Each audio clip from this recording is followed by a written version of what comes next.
My neighbor's vibrating alarm clock has been going off since 8 in the morning, and it's almost 10 by the time I'm recording this. So you guys get a review early, but I make no promises that I'll be funny, because I am tired, people.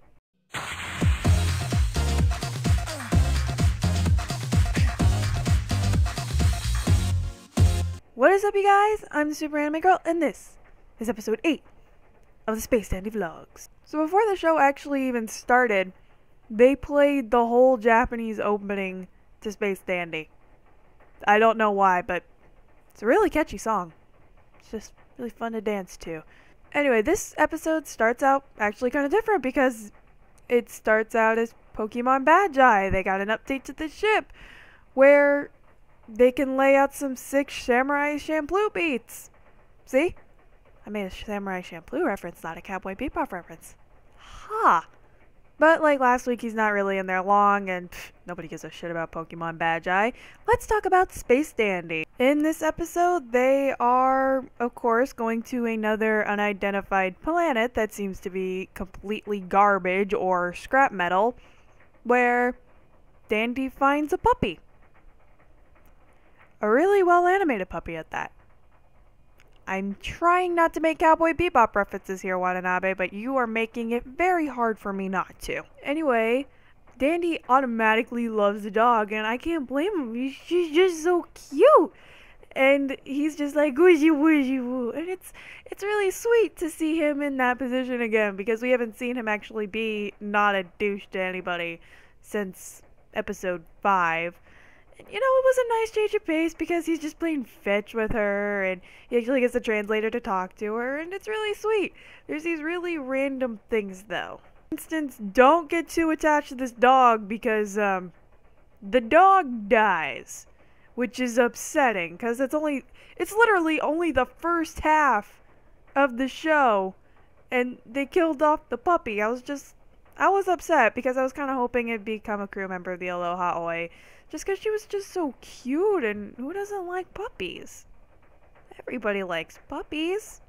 But they make this really weird reference to Sputnik 2, the spaceship that the dog, that they actually put a dog in space. And they were just like, oh, maybe this is the same dog that was in space all those years ago, and she died, and oh yeah, I forgot to mention, there are these weird little flea humanoid things that were attached to her, but are now on Meow and are essentially on the Aloha Oi now. So Meow's scratching away, and he's just itchy, he has fleas, and QT's just like, well, why don't you have a bath? You smell like fish breath. Because, well, he's a cat. He's cleaning himself with his tongue, and, well, technically he's a Beetlejuicy, and holy shit, I actually got an alien name right. That's a very rare thing if you're just watching these. I don't get a lot of names right on this show. Anyway, the little fleas bounce off Meow and just kind of jump around and find themselves trying to get into Dandy's hair. And Dandy's just gotten out of a shower at this point, and for some reason, they decided not to censor Dandy butt. Okay. I really didn't need to see Space Dandy's butt, but okay. But in the process, one of the two fleas gets killed because, I forgot to mention this, they're brothers, and the older brother's just like, I will have my revenge, and gets in QT and just kind of takes over QT for a while and just tries to destroy him. And it's so funny. I think it's just because of the auto-tune. Because, you know, auto-tune makes everything better. Eventually this flea alien does get off of QT, but QT's just like, if we kill this last of its species, the planet's gonna blow up. Seriously, this is like the third blown up planet in this show.